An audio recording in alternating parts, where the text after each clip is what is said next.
I think Debussy had a lot more self-loathing Yeah. than Ravel. Ravel was actually extremely, um, I'm going to say he was quite comfortable in his own skin, you know? I mean, he knew his faults. His head was too big for his body. He was short. But he didn't make excuses for himself, and he didn't live his, private life in public the way Debussy did. Debussy was so flagrant about, all of the things that were happening. Do you think part of that is because Debussy took upon his shoulders the cause of French music in a very public and philosophical way that maybe Ravel didn't? Possibly, but I think the key word, and this is one thing I do want to talk about a little bit in our interview, is the concept of pudeur, which is so difficult to teach. I'm so glad you're mentioning this. And, pudeur means, P-U-D-E-U-R means to be full of feeling but not showing it in a really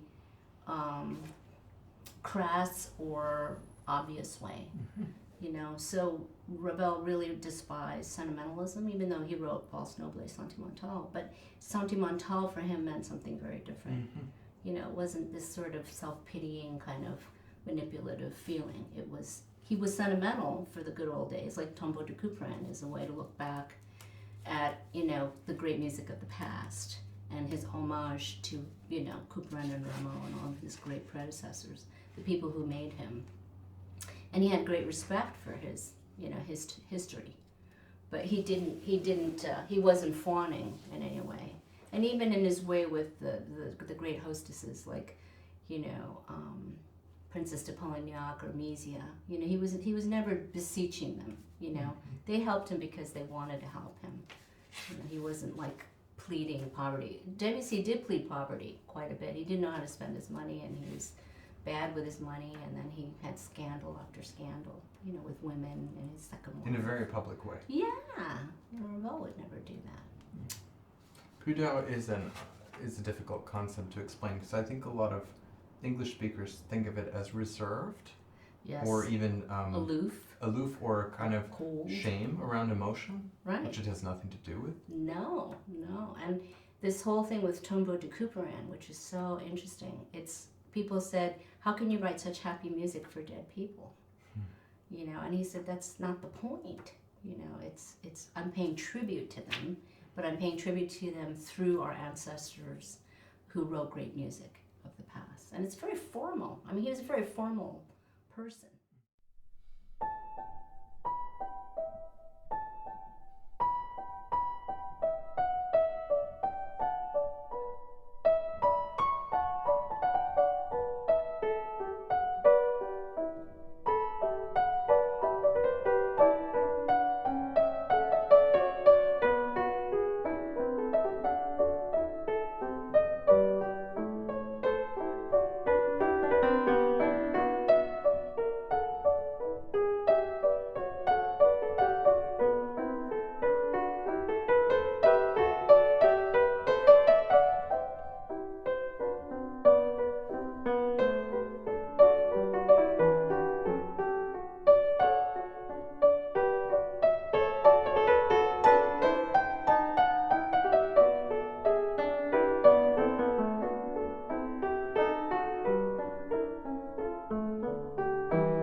yeah, I got to teach this class on Ravel this past semester, and I thought through Zoom, how am I going to do this? This is going to be really awful. Mm-hmm. And to my surprise, it was fantastic. I mean, it worked out so well because I found some real gems on the BBC. The BBC had a Ravel Day. I don't know when it was, maybe 15 years ago. It was probably concurrent with either, like, he was born in 1875, and so maybe, you know, who knows, 1995. I can't remember the exact dates. But there was a lot of beautiful material on that. And then there were some amazing interviews with people who knew him, like Roland Manuel and Gabi Castesus. And they had some interviews also with, I'm having a senior moment, what was the name of that great French composer who taught everybody? She was... Boulanger. Boulanger, right. And she talked a lot about Maurice and how Maurice was her classmate and how he came across. And he was very private. When he lost the Prix de Rome, he took it on the chin. He go around feeling sorry for himself. And when he showed people his home or whatever, that's where he came to life, in the Belvedere. He lived in Montferland-la-Marais in this cute little house. Have you ever been to the house? Haven't been personally, but I've seen a lot of photos. You would love it, you know, because everything is your height. And my height, because he was 5'3". Yeah. So he had everything arranged so that it was just at the right level for his eyes. Like the paintings were never like, because I'm married to someone who's 6'1", so we're always fighting about where to hang the painting, you know. And so, you know, Ravel never had to have that discussion with anyone. Everything was hung to his level. And he had this wonderful room, and it was like maybe half the size of this room, a tiny little room where he had all this chinoiserie, all the Orientalism, which was the rage at the time. And he had beautiful embroideries, and he had all these beautiful porcelain dolls and things. I mean, it was just stunning. And he would take everybody into the room, and he would walk around, and he would gesture to everything, and he'd say, "Look at that, it's all fake. It's all fake," you know? And then he would laugh like it was just a joke. But he loved his things. And I think the main thing about his house that really helped me understand him totally was that he had this incredible relationship to beauty. Everything to him that was beautiful, he cherished and he enjoyed, but he didn't want to, you know, smother it or develop a real kind of possessiveness about it. You know, so like we have in our house really beautiful family things, you know, like teacups, and I enjoy it. For me, it sort of bathes the eye, and I feel like, you know, I can admire the artistry that went into even these lamps, which you can buy on Amazon. They're not beautiful, but they're pretty interesting. But it helped me to understand that being in Ravel's position, even with his music, you have to almost stand back from his music too. Just like the music is a piece of beautiful porcelain, and you don't want to smother it or hug it or kiss it or make love to it, but you want to present it in its beauty. And so being in his house helped me to get that piece. And the pudeur part, which is so difficult, which we've talked about, has to do with that, his relationship to people and things. You know, he didn't crowd his way into people's lives. You know, everybody adored him and cherished him, but there wasn't this incredible sickly intimacy that was on display. There was a lot of respect and care and love, but, you know, there was a socially distanced feeling about it.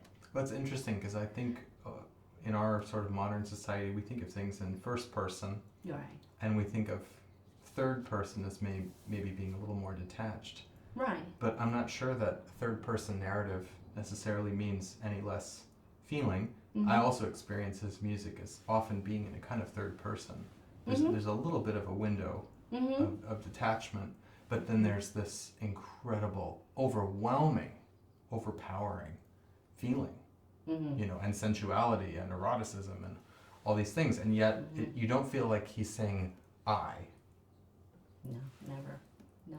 And everything that you play of his, like we talked about Le Tombeau de Couperin, you know, it's an homage of times past, but there are three movements that are non-dance movements, and there are three movements which are dance movements, the Rideau Forlane and the Minuet. And they're all very proper dances, but they're infused with this incredibly interesting harmonic language that is uniquely his. So there was a wonderful quote, and I think it may have been Roger Nichols who wrote the liner notes for my Ravel Revealed, but he may have said, and I don't know if it was him, but somebody else, but I love this quote, which is, Ravel's music is like bringing, old skins to new tastes in wine. Yeah. It's like you recognize the grape, but when you bite into it, there's a different flavor.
But having studied Ravel for so long, having had the great privilege of working with Vlado Perlemuter, who your teacher, I believe, had studied with him. And that was just such a remarkable experience for me, and I considered it an incredible privilege. And I came to him very late in life. I was already performing with big orchestras and traveling around and recording with the Philharmonia and the London Philharmonic, and I was moving in the way you should, at a certain age. And then I got this grant, and I decided from the French ministry, they were so generous to give me this grant, that I'm going to just wipe everything out for 1 year, go and study with Vlado, check my ego at the door, and just become his student and learn everything that I can learn about Ravel from someone who studied with Ravel. And I remember him bringing me the scores that Ravel had written in and handing them to me, and me going, oh my God, oh my God, oh my God, and holding it and seeing Ravel's handwriting. And he has very particular handwriting. It's not like just regular cursive. It's something very angular. It's an interesting hand. And I remember getting very emotional about it because I realized this was touched by Ravel. And, most of the time, Vlado, he taught me very, very well, but there were times when he got so angry with me. I remember once I thought I gave him a heart attack, and I was really concerned because he would, no, he was like holding his head and screaming, and I said, Vlado, I'm really sorry. I said, what can I do? He says, I need to go to the bathroom. I said, okay. I said, don't scare me like that, and then, we took him and we brought him back, and then he calmed down, but it was a journey with him. Like, I just wasn't sure how to, at the beginning, receive what he was saying, because a lot of it was very old school. He would browbeat me, and he would say, you were already a young professional performing with major I was an old orchestras, lady, right? But he would say to me, how can you get amateur, he would scream, and I'd say, okay, je suis un amateur, oui, je suis un amateur. And then, he would push me off the chair and he would sit down and play, right? And I really had to concentrate because his intention was there, but at 90, he wasn't able to actually do what he was trying to tell me. But between the yelling at me and the kind of screaming and then trying to show me, I really got it. And after a while, I understood what he was saying. And he was always telling me, always make that melody lead you. The melody is king, and you have to go with the melody. And he had this sound, even in his older age, that was so present. It's like that sound that it would penetrate even as a pianissimo, anything. You could still hear it at the end of the, Carnegie Hall in the last row in the upper, tier or something. I'd love to go into that a little bit further, because I think some people, of course, it's impossible to talk about national schools now in the same way that it was 100 years ago, but a lot of people, when they think of French school pianism, they don't necessarily think of this kind of full-blooded red wine sound that would fill a hall.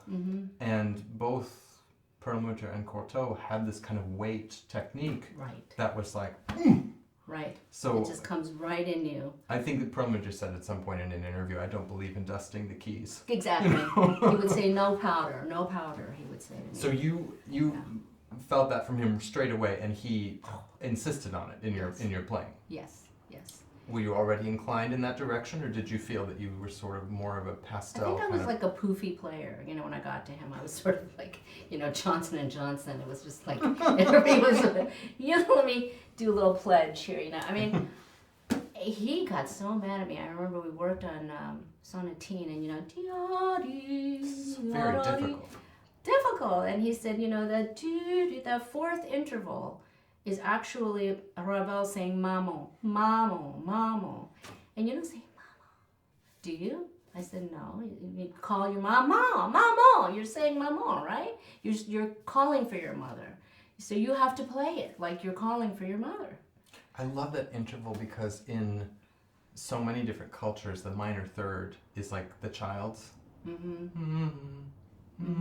the whiny, that whiny sound. Mommy. Right. But the fourth is like just that little bit more. Right. That feels like beseeching, really needing something.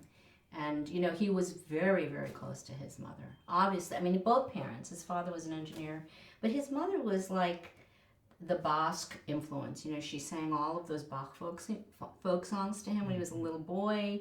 And it's permeated into everything. Everything he wrote had this Basque influence. Like we're working right now on the Ravel Trio, and it has that Basque rhythm. Dum bum ba bum bum bum bum. You know, that's a Basque rhythm. And in Valse Noble Sentimental, or even in Tombeau de Couperin, you hear it, you know. I would say the only place you don't really notice it so much is in Gaspard de la Nuit, because those are based on those wonderful poems by Bertrand. And he really, I think, tried to create an audio version of what was happening. It was very programmatic. Mm-hmm. And maybe in Le Gibet, there's a little bit of that modality that we hear, you know, those open fifths, which everybody was told not to do, but he did. So, you know, I think that you can hear it in the songs, you can hear it in, you know, just his harmonies and his unusual scales, you know. I wonder, too, how that shows up for you in your work, in your transitional work between modern and historical instruments. Do you find different facets of yourself and of your playing when you are doing certain projects on both? That's such a good question. I always feel that each piano, whether it be a modern or a historic, has their own secret soul and personality, and you have to really want to bring out the best in that person. I always feel that way in friendships too. You don't, you want to be with people that you want to bring out the best in and who brings out the best in you. So I tell my students, no matter what you find, whether it's the piano in the airport, or if it's the piano in your practice room, or if it's in a piano La Fazioli, you know, in the Piedmont piano, you have to make friends with that instrument and find the best of that instrument and make that instrument speak to you, and then try to have a conversation with it so that it reveals itself to you. And with the French Erard piano, which I can't wait for you to try. I mean, this is my big excitement, is actually hearing you play that instrument. There is a way to get sound out of it, which you have to really practice on it for a while, I think, for quite some time before you figure it out. I'm not going to tell you how to do it, but there's a way of coaxing the sound out of the piano. And with the Brahms piano, it was the same. There was something very seductive about finding that middle voice in the Brahms piano, because I had this idea that Brahms was such a poor communicator as a person. He was great as a composer. I mean, he was lousy in, you know, male emotive department. I mean, he sucked at that, right? And so he kept hiding all the best parts of his melodies in the center. It was always the alto tenor voices where the secret sauce, right? Yeah. The gold was.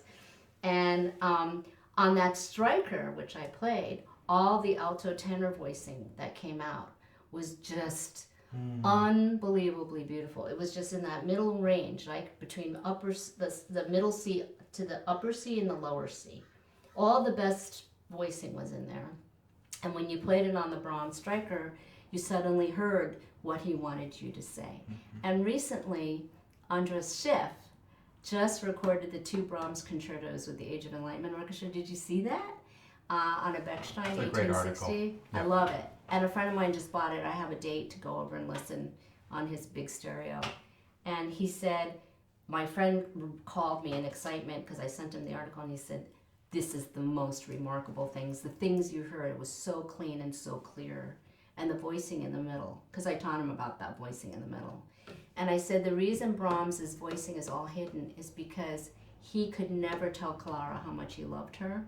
And so he hid all of his feelings down below in the alto tenor area.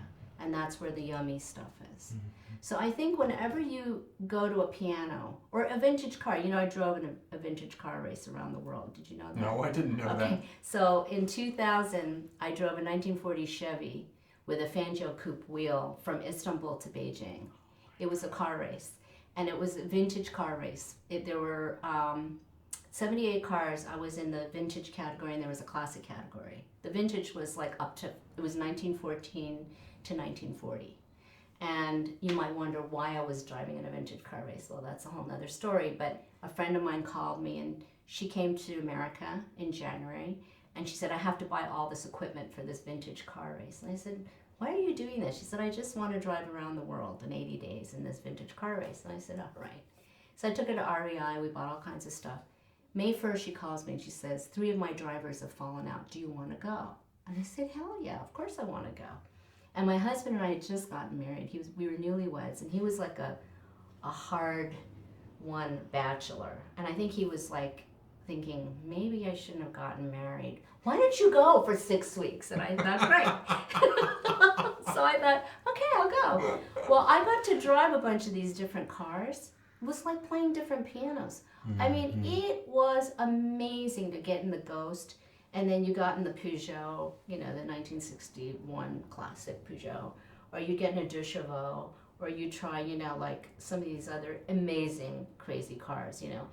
And I remember coming home and getting into our Volvo, and I nearly crashed because I was so not used to, you know, the disc brakes, and, you know, the car just went, you know, because I was shifting the whole time and driving this big lug of a car.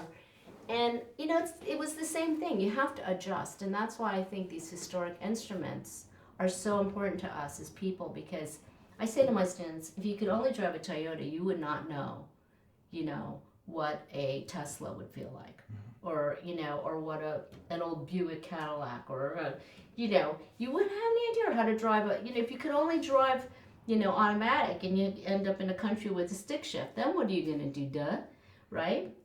So we talk about that, and I make them play these historic instruments, and it's like taking a giant Q-tip and like sticking it in their ear, and when they come out of the room, they're just like so, you know, they're jumbled, and they said, Dr. Mok, I just don't know, you know, they're traumatized, and I say, go back in there, go back in there, go back in there, and by the end, they come out and it changes their pedaling, their articulation, their concept of dynamics. Timing is huge because they speak so differently. Sometimes they're very slow. Sometimes their decay is immediate, you know. So they're boggled, but then after a while they get it. And it's so fantastic. When the light goes off, you can see it. It's ultimately liberating. Yeah, it is. But you go in there with a certain set of expectations of what a pianist is and what I'm supposed to be and all this stuff, and it's like... Oh, I know. And you can just see it when they come out. It's like their glasses are all crooked. And I'll say, oh, it's okay. You'll get there. You know, don't worry. And, you know, I give them help. And we go to the Beethoven Center where we have 4 different pianos and 200 editions of Beethoven sonatas. And they each get assigned a sonata, and they learn how to play on those keyboards. And there's a 1794 with knee pedals, which is great. And then there's the 1823 Broadwood, and they have a Yakech, which has this built-in, it's got like bells and drums. Oh, you mean like Turkish kind of like percussion stuff? And exactly. That's awesome. So we put them in there. And then they learn how to read score, and they look at different scores, and they learn how to play it on the instruments, and they read Czerny's treatise on articulation and how to play Beethoven, how to pedal. Such a big deal, the pedaling. So they have, I don't think my students realize until they leave. Every student always comes back and says, Dr. Mok, I didn't appreciate what I had. And I said, it's fine, because when I was at Yale, I didn't appreciate what I had there either. Mm-hmm. I really didn't. You know, I didn't understand what we had at Yale. But I was a beneficiary of it. I mean, I went to the historic keyboards, I went to the sound archives, you know. Totally. I mean, had you ever seen the Yale collection of historic instruments? I've only heard and read. Mind-blowing. Yeah, but it would totally change your life. Yeah. But when you're an 18-year-old and all you can think about is, how am I going to get from this class to that, and I'm failing chemistry, you know, you're not thinking about anything, you know. You're having boyfriend problems, or your girlfriends are breaking up with somebody, and, you know, it's like all the yaya. But here, standing in front of you, is this incredible source of learning, You're thinking of all the wrong things. Like, how can I sneak into the law school library and get an omelet? Because they have this law school library, cafeteria where all the frosh were going to, and they're making us omelets. And then they realized, hey, you're not even a law school student. Who are you, And there was like Hillary Clinton, and I was sitting there getting an omelet, made. I was like, oh, we'd like to have some shallots in there. And they out. And meanwhile, you have this historic keyboard collection, and you have, this great library in Sterling, and, what do we know? We're idiots when we're 18. We don't know anything. So they all come back to me, and they say, oh, Dr. Mok. I'm like, I said, thank you. No, it's incredible. It's incredible, right? I think it's incredible.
last 100 years and how even the pianists who played exclusively on what we think of now as modern instruments often had a note, or more than a note, of those historical instruments in their sound, in their approach. Oh, yeah.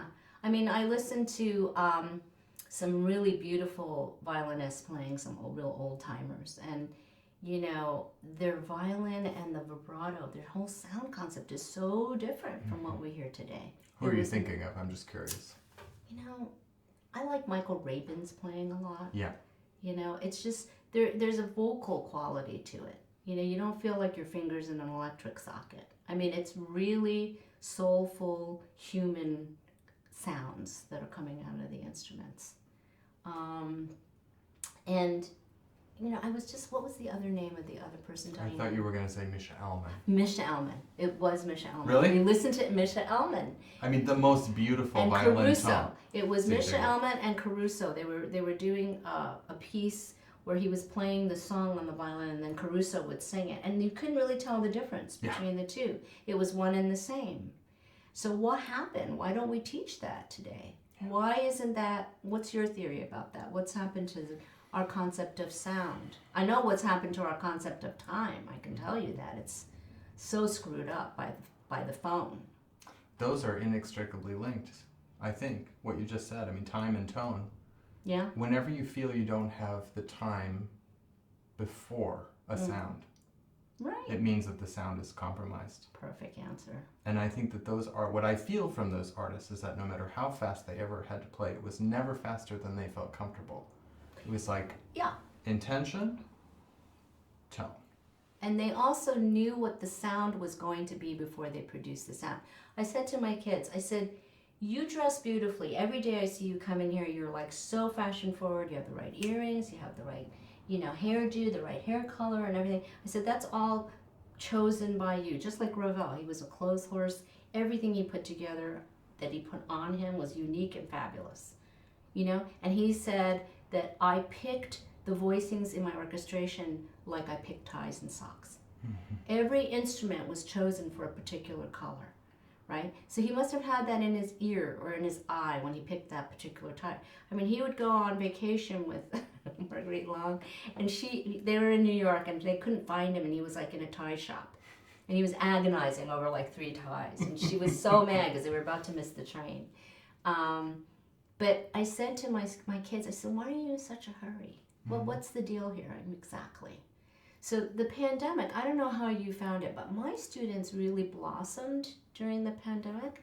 And I think part of that was because they were forced to be present with themselves, right? They weren't running from classroom A to classroom B or trying to get lunch and scarfing down a sandwich before or trying to write their paper at the last minute.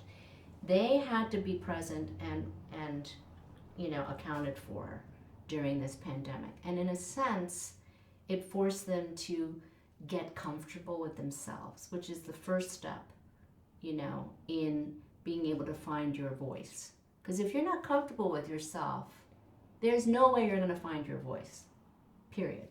Okay? So even when you're in despair, which some of them were, some of my students struggled, I said to them, this is exactly the moment that you should be playing the second movement to that Beethoven sonata, which is all about sorrow. I want you to actually use it as a vehicle to express all of the grief and sorrow and worry that you have for people you love who you can't see because you're concerned. And, it was so powerful, that moment, to be able to speak to the student, have them feel comfortable enough that they could sit down and play that second movement to that Beethoven sonata. They were weeping by the time they finished. I was really moved too. And I thought, why can't we use this pandemic as a time of reflection, as a time for instruction? It's a teachable moment for all of us. Oh, yeah. And my playing got better. I thought my playing got much broader, and there was a lot more, there was much more breathing in it. There was more oxygen and more air. Because I wasn't in a hurry to jump on the train and wonder if I was going to get to San Jose. And, when you're always on a time schedule that's not yours, it changes it compresses everything, right? So Absolutely. When you're playing, it becomes breathless and everything. But now I had all the time in the world. What am I going to do today? What piece am I going to learn?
in the last movement of Tombeau de Couperin, which is the most, hellish piece, I'm sure you know it, the toccata, right? It's kind of a monster. Where he goes to the hospital, with tendonitis.